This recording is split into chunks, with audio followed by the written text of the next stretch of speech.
የአላህ ዝነት ረሕመትና በረካ በሁላችሁም ላይ በያላችሁበት በሁላችሁም ላይ ይሁን። ዛሬ የመጣሁት ባለፈው ልክ የዛሬ ሳምንት አካባቢ አንድ ሁለት ቪዲዮዎችን በተከታታይ ሰርቼ ነበረ። ያም ከተለመደው የኛ ፕሮግራም ወጣ ባለ ሁኔታ አሁን እየተካሄደ ያለውን የኢራንና የአሜሪካ እስራኤል አሜሪካና እስራኤል ከኢራን ጋር የሚያደርጉትን ጦርነት ከአንድ ጉዳይ ጋር ነው የሚያያዘው። እሱም መንፈሳዊ ነው። ጦርነቱ መንፈሳዊ ነው። መንፈሳዊ ለመሆኑ ደግሞ ማሳያው የጦርነቱ አካሄድ ምናምን ብዬ በጣም ሰፋም ባይ የሆነ ያክል ማብራሪያ ሰጥቼ ነበር። ልክ እኔ ያንን ቪዲዮ በለቀቁበት ዕለት አንድ በኤአይ ጀነሬት ተደርጎ ቫይራል የወጣ የኢራኖች ደግሞ የሰሩት ቪዲዮ ነበረ። ልክ እኔን ኮንፊርም የሚያደርግ ማለት ነው። በጣም የሚገርመው ርዕሱ ምንድን ነው የሚለው ዋን ቬንጃንስ ፎር ኦል የሚል ነው የቪዲዮ ርዕስ። እንግዲህ ርዕሱ ራሱ በጣም ተመችቶኛል። ከኛ ሕክምና ስታይል ጋር በጣም ነው የሚያያዘው። ዋን ቬንጃንስ ፎር ኦል የሚል ነው የቪዲዮ ርዕስ። እንግዲህ ዋን ቬንጃንስ ፎር ኦል ማለት ለሁሉም ጉዳይ አንድ አይነት ሪቬንጅ፣ አንድ አይነት መልስ ማለት ነው። እኛም ሁሌ እንደምንለው አብዛኛዎቹ በሽታዎች መልሳቸው አንድ ነው። መነሻው ሸይጣን ነው። ነቢዩላህ አዩብ እንዳሉት መጨረሻ በሽታቸው በጣም ጠንቶ ለመዳን የመጨረሻ ጊዜ ላይ ያደረጉት ዱዓ ኢኒ መሰኒ ሸይጣን ቢኑስቢን ወአዛብ ነበር። ሸይጣን ነው የመታኝ። ጀርባ ቢታመም ዲስክ ቢንሸራተት ምናምን ቢያደርግ ካንሰር ቢሆን ከበስተጀርባው ያለው ጉዳይ ሸይጣን ነው እያል ነበር። አሁን ደግሞ ኢራኖቹ ምናሉ የኤአይ ጀነሬት አደረጉና ለማንኛውም ቪዲዮን እያየን እንቀጥልና ቪዲዮ መጀመሪያ ላይ ምንድነው የሚጀምረው የሂሮሺማና ናጋሳኪን ጦርነት ነው የሚያሳየው። ሂሮሺማና ናጋሳኪ ማለት በሁለተኛው ጦርነት በአቶሚክ ቦምብ የተመቱ የጃፓን ከተሞች ናቸው። እዛ ላይ ካለቁት ህፃናት ባሻገር በየአመቱ የሚወለዱት ሙቴሽን ተከሰተ ተብሎ የማያዩ ለጀነሬሽን ሰዎች ዳውን ሲንድረም ምናምን የማያዩ ግማሽ አካል ሁላ ሆኖ እየተፈጠሩ ያሉበት ሁኔታ እስከዛሬ ድረስ ቁርሾ ያልጠፋውን ነገር ተበጣብጦ እናያለን። ይቀጥልና ምን ያሳያል? ቪየትናምን ያሳያል። ቪየትናም በሁለተኛው ጦርነት በአሜሪካ ከተቀጠቀጡና እጅግ ምርታማነታቸውን እንዲያጡ ከተደረጉ፣ ምድራቸው በጣም እንዲደርቅ የተደረጉ፣ በጣም ያለቁ፣ ነገር ግን ከከፍተኛ ከኮሎናይዜሽን በኋላ በብዙ ልፋትና መስዋዕትነት ድል አድርገው ወደፊት የመጡ ህዝቦች ናቸው ቪየትናሞች። ያው ብዙዎቻችሁ ታውቋቸዋላችሁ። ከዛ ይቀጥልና የመንን ያሳየናል ቪዲዮ። የመን ስንመጣ በነገራችን ላይ የመን ጉዳዩ መንፈሳዊ እንደሆነ ዝም ብዬ አንድ ክሉ ልስጣችሁ።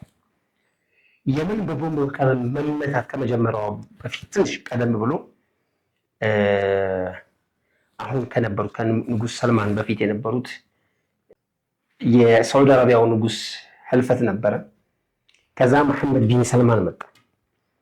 መሐመድ ቢን ሰልማን እኔ እንጃ ያረጋ አይመስለኝም ንግስናውን ተቀብሎ የመጀመሪያው ነገር ያደረገው የመንን መቀጥቀጥ ነው። ለዛውም ሁለት ሆኖ የመን በነገራችን ላይ በሁለተኛው ጦርነት የመን ክሉ ልስጣችሁ ከአረብ ሀገር ከፍተኛ ደሃ ሀገር የመን ናት። የመን አብዛኛዎቹ የረሱሉላህ ሰለላሁ ዐለይሂ ወሰለም ቤተሰቦች ተሰደውባቸዋል የሚባሉ ሪል የረሱሉላህ ደም አለበት የሚባል ሰው አለ የሚባለው የመን ነው። ይሄ ጂኦፖለቲክሱን ትተን ማለት ነው። ግማሽ ሳዑዲ አረቢያ ዛሬ ሳዑዲ አረቢያ ተብላ የተመሰረተችው ከሁለተኛው ዓለም ጦርነት በኋላ ሳዑዲ አረቢያ የምትባል ሀገር መመስረት አለብን ብሎ ሲመሰርቱ መካና መዲና የሁሉም ሙስሊም ፕሮፐርቲ ነው። በነገራችን ላይ ይሄ ምንም የሚካድ ነገር አለ። ማንም ሸኾቻችን ዛሬ ባይነግሩንም ረሱሉላህ ሰለላሁ ዐለይሂ ወሰለም ከመካ ወደ መዲና ከተሰደዱ በኋላ ከዚህ በኋላ ሂጅራ የለም ማለት የትኛውም ሀገር ላይ ያለ ሙስሊም ቢቸገር ስቃይ ላይ ቢደርስ ዲንን ማካሄድ አትችልም ቢባል መካና መዲና ዜግነት አለው። ሙስሊም በመሆን ዜግነት አለኝ የመካና የመዲና ረሱሉላህን በመከተል ይሄንን እንድንመፈር ያደረገው የሳውዲ አረቢያ መስረታ ነው። ሳዑዲ አረቢያ ለመስረት ግማሹ መሬት እንዳለ የየመን ነው የተወሰደው። ስለዚህ እቺ ቁርሾ ስላለች ቢን ሰልማን ሲመጣ መጀመሪያ ያደረገው ነገር ጠዋት ማታ የመንን ማድቀቅ ነበር። ያንን እናያለን። በጣም የገረመኝ ነገር ከዚህ ቪዲዮ ውስጥ በጣም የገረመኝ ነገር አገር ደቋል፣ ምድር ተደብድቧል። ሁሉም ግን ወደ ሰማይ ነው የሚያየው። ምን ማለት ነው? የዚህ እየደቀቀ ያለው ጉዳይ፣ እዚህ እየተፈጠረ ያለው ችግር መፍትሄው ከዚህ የለም ከሰማይ ነው እያሉ ነው። ማለት ዲኮድ ያደረጉት ይህን እንትን ለመተርጎም እኮ ሰዎች ብዙ አይቻሉ። እቺን የተናገረ ግን አላየሁም። ሁሉም ወደ ላይ ነው የሚያየው፣ ከላይ ነው የተበጣጠሰው ምናምን አያዩም። ስለዚህ አሁንም ለእኛም ትልቅ መልእክት ነው ይሄ። ነዳጅ ተወደደ ምናምን አደረገ ምን በላውን አጣ ምናምን አለም። መፍትሄው መንግስትም አያመጣም፣ መፍትሄውን ኢራንም አታመጣም፣ ማንም አያመጣም ላይ ነው ያለው የሚል መልእክት ነው ያለው። ከዛ ይቀጥልና የፋለስቲንን ያሳየናል። የፋለስቲን ድቀት፣ የፋለስቲን ህፃን በጣም በሚገርም ሁኔታ ደግሞ ሁሉም ፈገግ ብለው ነው ወደ ላይ የሚያዩት። ተስፋ አላቸው። አገር ቤተሰቦቿን አታ የፋለስቲኑ ህፃን ሁሉ ነገር ተበጥብጦ በጣም በልዩ ፈገግታ ወደ ሰማይ እያየች ነው። ከዛ ሌላ ህፃን ያመጣል። ያቺ ህፃን ደግሞ ኤፒስቲን እንትን ያደረገባት አይላንድ ላይ ያለች ህፃን ናት። እዛ የተደፈሩ ህፃናት፣ እዛ የተገደሉ እነ ኤፒ የሚያመልኩ ሸይጣን ቁርባን የቀረቡ የዓለማችን ህፃናት ናቸው የተወከለች። እችኛዋ ግን ፈገግ ብላ ወደ ሰማይ እያየች ነው። ተደፈርኩኝ ተቸገርኩኝ እያለች አይደለም። ከዛ ኢራቅን ያሳየናል። መጨረሻ ላይ ከኢራቅ በኋላ የሚመጡት አያቱላህ ናቸው። አያቱላህ ሁሜኒ የኢራኑ ሱፕሪም ሊደር እንግዲህ በዚህ ጦርነት መጀመር ላይ መስዋዕት የሆኑ ማለት ነው። እሳቸው ወደ ሰማይ እያዩ ነበር። ትዝብት አይደለም። አንዳንዶች ትዝብት አይደለም፣ መቼ ነው የምትደርስልን አይነት ነገር ነው። ወደ አላህ ጉዳያቸውን ማሳየት ነው። እንዲህ እያደረጉ እያሉ ግን አንድ ሚሳይል ይተኮሳል። የሚሳይል ጥይት ነው። ሚሳይሉ ያለው አሁንም ከምድር አይደለም የተኮሰው፣ ከሰማይ ነው። ሚሳይሉ ከሰማይ የተተኮሰና ከሆነ ጉም ጋር ትንቅንቅ ሲገጥም እናያለን። ያ ምንድነው? ዳይሜንሽን ክሮስ እያደረገ ነው። አሁን መልሱ ያለው በዚህኛው ዳይሜንሽን ላይ ራሱ አይደለም፣ በጅን ዓለም በሸይጣን ዓለም ያለ መልስ ነው። ስለዚህ እዛኛው ላይ ዘሎ ይገባና ስታቹ ኦፍ ሊበርቲ የሚባለው እንግዲህ ባለፈው እኔም ስናገር የነበረው ምንድነው? ሊበራሊዝም ማለት ነፃ ማውጣት ነው። ነፃ ማውጣት ደግሞ በዶላር በያዘ ነው። ዶላር ነው ነፃ የሚያወጣው። ይህንን በደንብ ማብራሪያውን ሼህ ሐምዛ ዩሱፍ አሜሪካ ሎስ አንጀለስ ያሉ ሻህ ናቸው። ብዙ ማብራሪያ ስለሰጡ እዛ የነሱ እንትን ላይ እየገባችሁ ብታዩ በጣም ደስ ይለኛል። እዚህ ኤሪያ ላይ ቪዲዮ መስራትና ስራ መስራት ሰው ማንቃት የምትፈልጉ ሰዎችም የነሱን ቪዲዮዎች እየተረጎማችሁ ለህዝቡ ብታደርሱ በጣም ደስ ይለኛል። ህዝብን የሚያነቁ ቪዲዮዎች እዛ ላይ አሉ። ያም ሆነ ይህ ግን ልክ ያንን ቀንዳም ሸይጣን ነው። ስታቹ ኦፍ ሊበርቲ ቀንዳሙ ጅንን ነው የሚያመለክተው፣ ኦር ደጃል ነው የሚያመለክተው፣ ኦር ኔቶ ነው የሚያመለክተው። ኔቶ ማለት ደግሞ ያው ኖርዘርን አትላንቲክ እሱን አለም እያልኩ ያለው ኖርዘርን አትላንቲክ ማለት በራሱ ደጃል የተቀመጠበት ኤሪያን የሚያመለክት ይሄ ፔርሙዳ ትራያንግል ብለው ስታጃርጎ እዛ ላይ ያለ ያንን የዛ ሲምቦል የሆነ የነፃነት ሐውልት ብሎ ያስቀመጡት ትልቁን እንትን መጥቶ ሲያፈርሱ ይታያል። ያ ማለት ምን ማለት ነው? ያ ከደጃል ጋር ነው የጦርነት የገጠመው። የዛ ስታቹ የዛ እንትን እዚህ ጋር መምጣት ደግሞ እኛን እያበሳጨ ነው፣ እኛን ችግር ውስጥ እየከተተ ነው። በዛኛው ቪዲዮ ለምን ብዬ ነበረ ነው ዋናው ትጋቱ ምን የጀመሩት እንትን ከአረቦችና አረቦችን የአሜሪካ ባሪያ ያደረገው ይሄኛው ስታቹ ነው። በዚህኛው ስታቹ በዚህኛው በደጃል ኔትወርክ ነው እነሱ ሳዑዲ አረቢያም ሆነ እስራኤል የተመሰረቱ ሁለቱም አንድ ናቸው ነው። በዚህ ተመስርቶ የመጣው ነገር ሶስተኛው ዓለም ጦርነት ይነሳል የሚባለው የውሸት ጦርነት፣ ሁለቱ እርስ በርስ ሲዋጉ ህዝብን እምነትን ለማጥፋት ክርስትናና እስልምና ይጠፋፋሉ ነው ኮንሰፕቱ አልበርት ፓይክ የጻፈው። አሁን የዚህ ኔትወርክ መመታት ምልክቱ ምድር ላይ ምን እየመጣ ነው? ክርስቲያኖች አይደለም ማለት ጀምሯል። በጣም በሚገርም ሁኔታ ነው። ፓስተር ቸሬ ነበር መጀመሪያ የጀመረው፣ በጣም ትዝ የሚለኝ ማለት ነው። ከሱ የቀደመ ሰው ካለ አላውቅም። ይሄ ዲያብሎስን ለመግደል የሚፈስ ደም ነው፣ ዝም ብላችሁ ሃሌሉያ አትበሉ ሲል የእስራኤል ኤምባሲ መግለጫ እስከ ማውጣት ደርሶ ነበር። አሁን ግን በጣም ብዙዎቹ ይሄ ክርስትና አይደለም ብሎ ሙስሊሞች ሲጮሁ አይደለም የሚሉ የነበሩ ክርስቲያኖች ይሄ ሰዎችን አእምሮ አፍኖ የነበረው የዚህ የደጃል ኔትወርክ መበጠሱን ነው የሚያሳየው። ነቃ ማለት ጀምረናል። ትናንትና ከባድ እንቅልፍ ይህንን ስናይ እንግዲህ ሁላችንም ይሄ ጦርነት ምን ላይ ነው ያተኮረው የሚለውም በጥልቀት መረዳት አስፈላጊ ነው። እንዲያው በእኛ ዘመን ይሄ ጦርነት መከሰት ራሱ ለእኛ በዚህ ዘመን ላለን ሰዎች እድለኞች ነው ብዬ ነው የማስበው።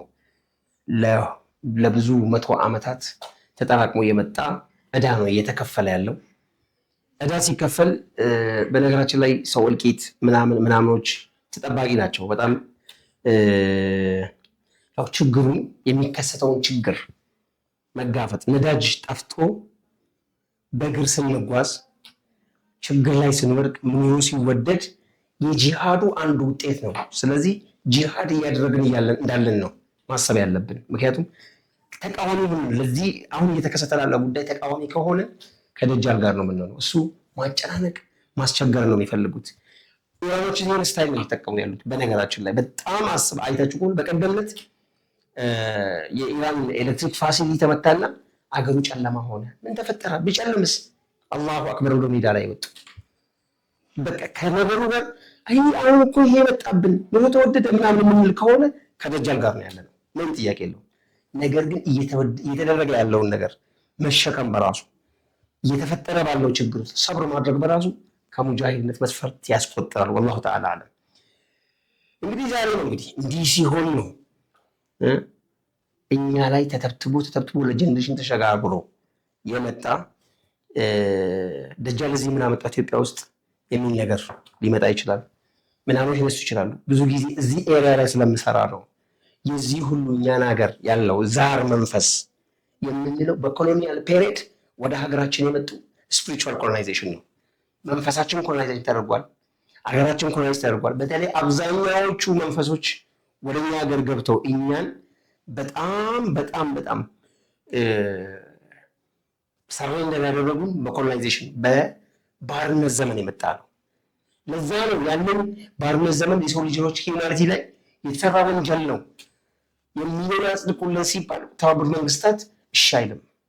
ወንጀል ነው ለማለት እንኳን አይፈልግም። እንደዛ አፍሪካውያን እንደዛ እየተሸጡ ያ የኛን መንፈስ ለባርነት ያጋለጠ። አሁን ደግሞ ዘመናዊ ባርነት ላይ ያለ ነው። መንፈሳችን፣ አካላችን፣ ድርጊታችን ሁላ ለአንድ አካል ለሆነ ነገር ባሪያ እንዲሆኑ ተደርጎ ያለው። ታዲያ ይህንን ኔትወርክ ነው እንዲቆራረጥን አላህ የምንጠይቀው። ትራምፕም እውነቱን ነግሮናል። እኔ የአርማጌዶን ጦርነት ለማስጀመር ነው ኢራን ላይ ጦርነት ያወጅኩበት በሚል አጋጣሚ ይናገረው አስቦት ይናገረው ማውቀው ነገር የለም ግን ተናግሮት አይተናል። ታዲያ ይሄኛው ደጃል ሲወድቅ ነው በትክክል በእርግጠኝነት ፈቁጢዐ ዳቢሩል ቀውሚ አለዚነ ዘለሙ ወልሐምዱሊላሂ ረቢል ዓለሚን ማለት ያለብን። ፈቁጢዐ ዳቢሩል ቀውሚ አለዚነ ዘለሙ ወልሐምዱሊላሂ ረቢል ዓለሚን። ይሄ ቁርአን አያ ነው። ከጀርባቸው ያለው ነገር ተቆራረጠ። የበዳዮቹ ጀርባ ይሄ ኔትወርኩ ተቆራረጠ ማለት ነው። በዳዮች ጀርባ ሁሌም ኔትወርክ አለ፣ የሸይጣን ኔትወርክ አለ። እሱን ለማግኘት ነው እዚህ መጥቶ ይሄ ስራ የሚሰራው። ታዲያ ዛሬ ሁላችሁም ፈቁጢዐ ዳቢሩል ቀውሚ አለዚነ ዘለሙ ወልሐምዱሊላሂ ረቢል ዓለሚን። አላህ የሸይጣን ኔትወርክ የተቆራረጠ ዶጋመድ የሆነ ያድርገው። ካለንበት የጨለማ ህይወት ወደ ራሱ ብርሃን አላህ ይምራን። ብርሃኑም ሲመጣ ደግሞ ብርሃኑን የምንቀበል አላህ አድርገው። አንዳንዴ ብርሃኑ መጥቶ እኮ የጨለማ ነው ብሎ የሚሸሽም ይኖራል። እንደዛ ከመሆንም አላህ ይጠብቀን። በእያንዳንዱ ቤት ውስጥ ደጃል በሚያራምደው እኔ እርግጠኛ ነኝ ብዙ ሰዎች አሁን ይድናሉ ቤታቸው ቁጭ ብለው። ምክንያቱም በዚህ ኔትወርክ አንዱ ሲቀደድ ልክ እንደ ጨሌ ነው የሚበጠሰው፣ ከብዙ ሰዎች ላይ ይበጣጠሳል። መልሱ አንድ ስለሆነ አንዱን መልስ የምናገኝ አላህ ያድርገን። አሰላሙ አለይኩም ወረሕመቱላሂ ወበረካቱ።